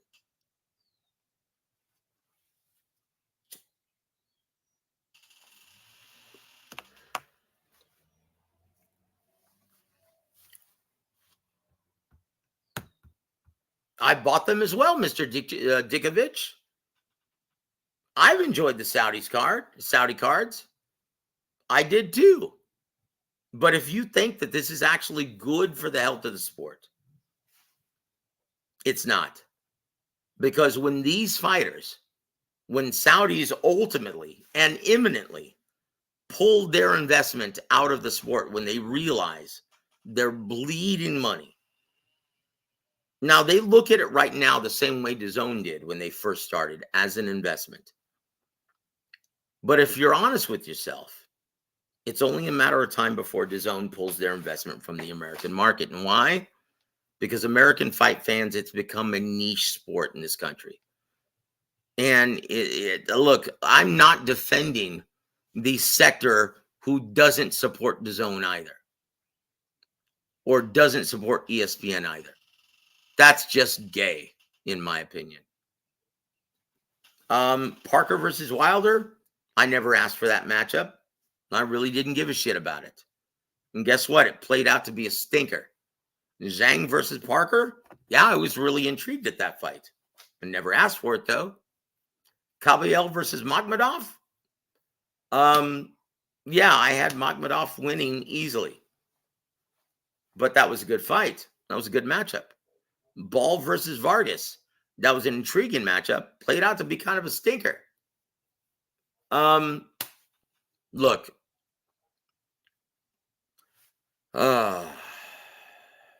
Look, and Sid UK has the beat. And here's the reason why I know this is an imminent outcome with them pulling out their investment. Saudis care for boxing as much as they care about green energy. Yeah.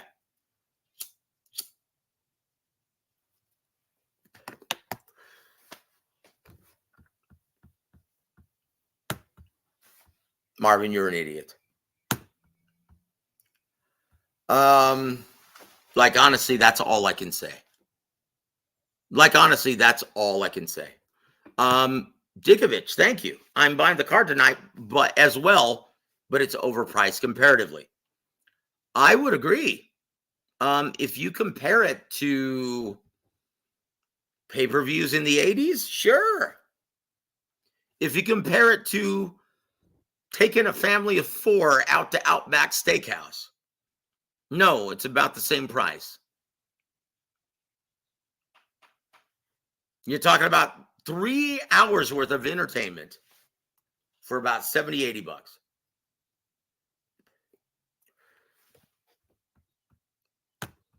Look at this. Hey, Joseph, will Tszyu fight Spence after? Look, let's change the subject because I guarantee you that Tszyu will fight Spence afterwards. And why? Because Terrence Crawford is a pain in the ass in the war room.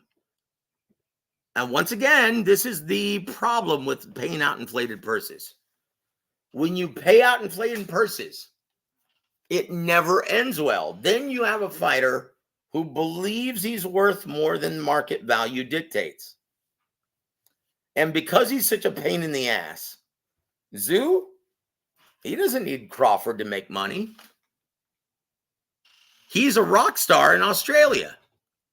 But Tszyu is going to go into that negotiation believing he's the A side. And in the American market, he is. But how much is that matchup worth in America? And how much is that matchup worth in Australia? But it's worth a lot more money in Australia. And why? Because Tszyu is the breadwinner. And he is the champion. And so that's why, guys, last week I told all of you, because I know the business, I'm in this business, that this fight was a near impossibility. Unless Terrence Crawford humbles himself, it's not going to make any difference what Jake Donovan, he broke the news. Terrence Crawford is a mandatory. He's announcing. So the winner has to. Dude, the winner doesn't have to do shit if he doesn't want to. That's what you guys don't understand. And that's what a lot of fans don't understand.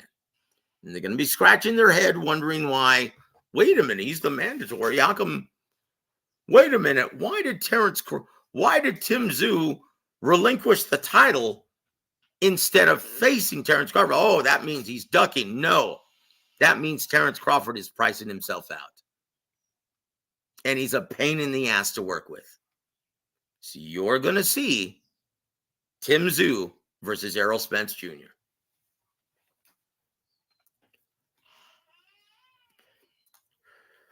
Look, anytime, Anthony, and welcome to the show, sir. Thank you for being a part of this program. Anytime you see a channel say anything that refers to duck, turn and run, because it's garbage. It's garbage. Ducking is a fan-driven concept that doesn't exist within the business of boxing, guys. These fighters are fearless. They would step in the ring with Godzilla tomorrow if it meant making a life-changing paycheck.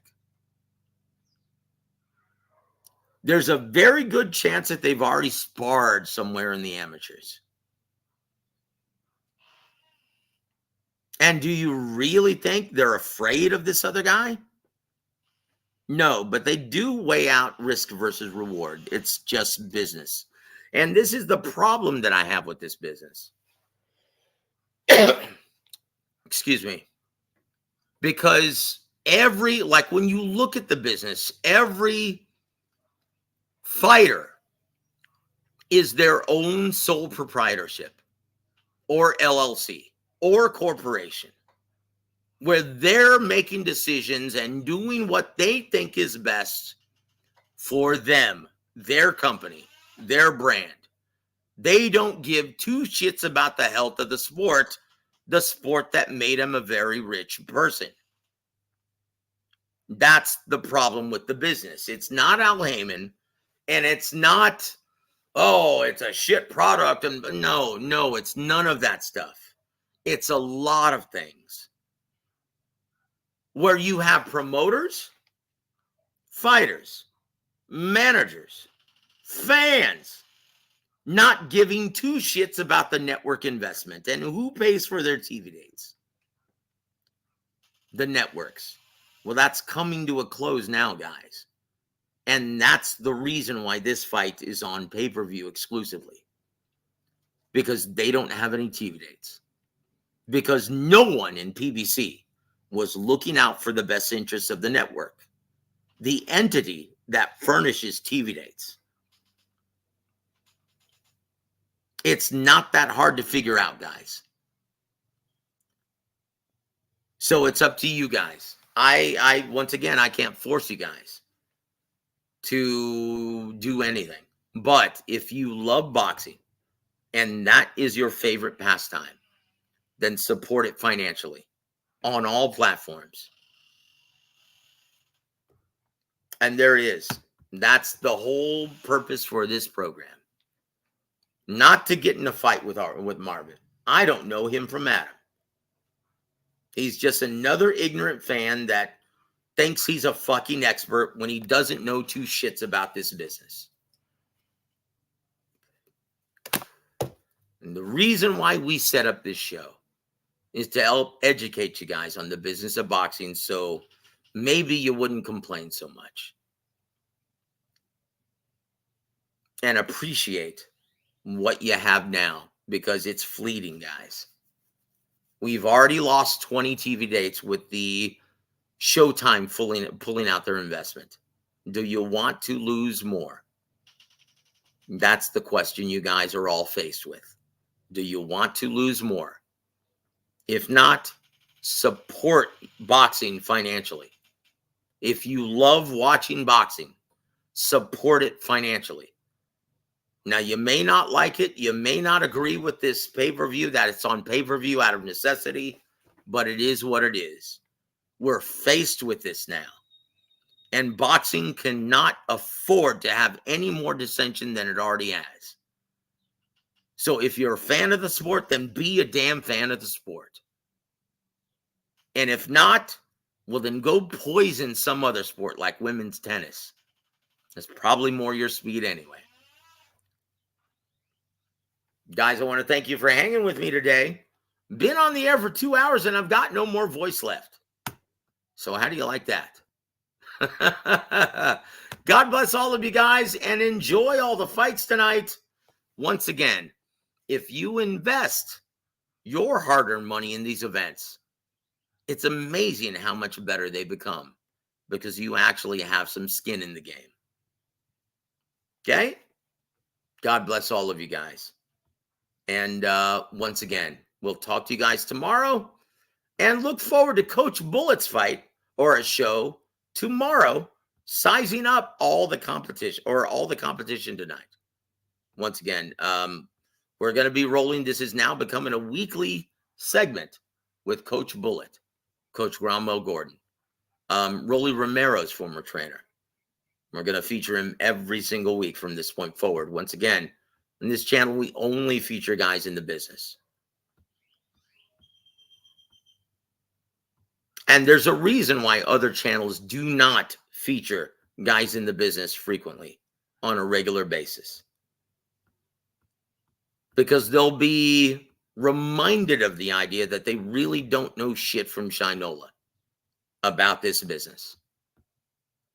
They're glorified fans at the end of the day. And these assholes steal these events, yet have the nerve to criticize them and monetize their channels and make money from it all the while.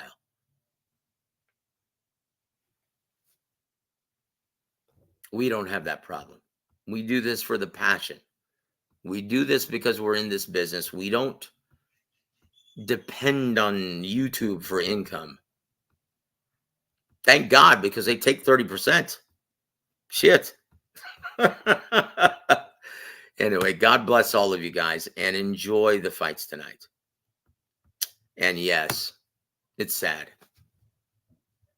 Nobody replaces Coach Gogi. There's no one else like him on the earth.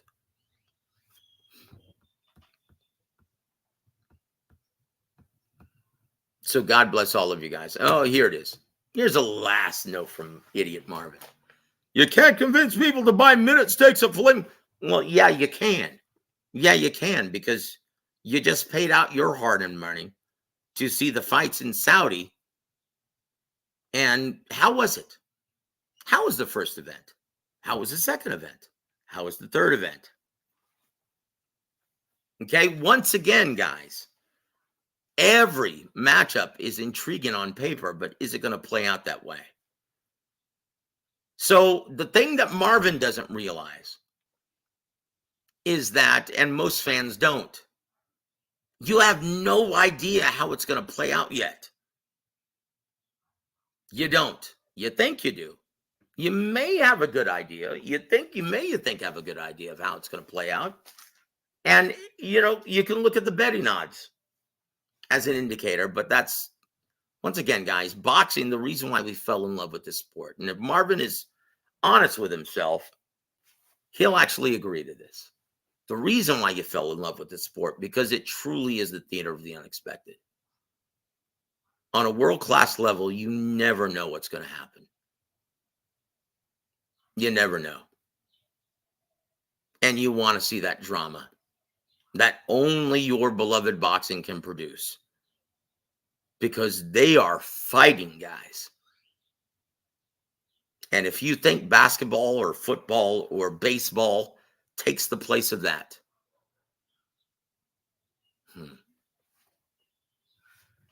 then hey, you're not a real boxing fan.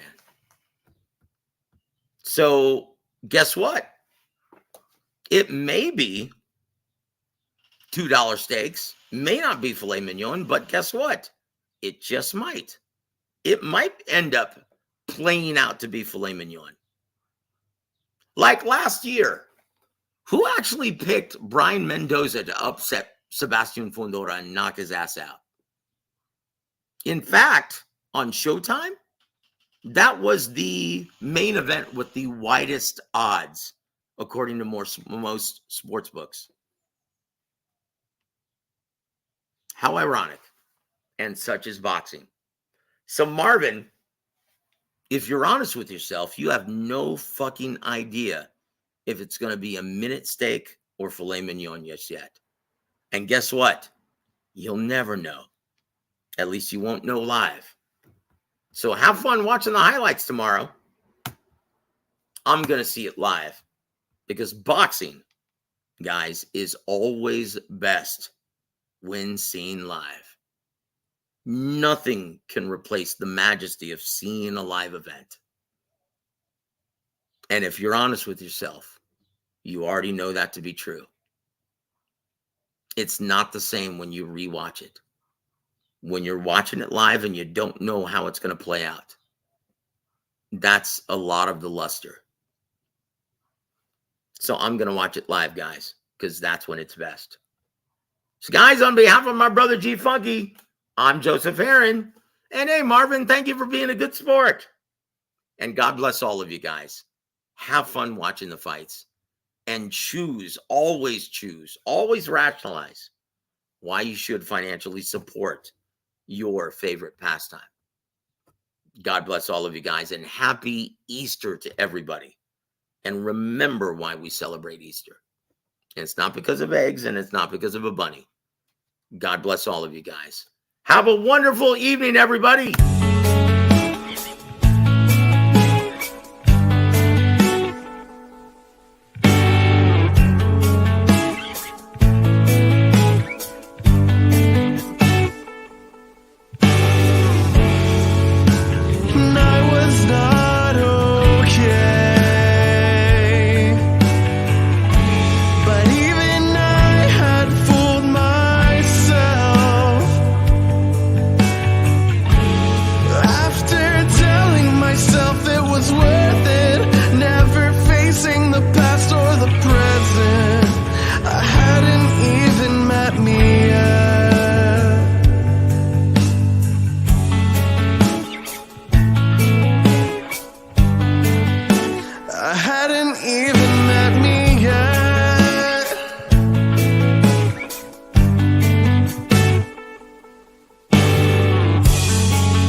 Vashon Holdings proudly presents War Week Radio Chats with ring announcer Joseph Herron.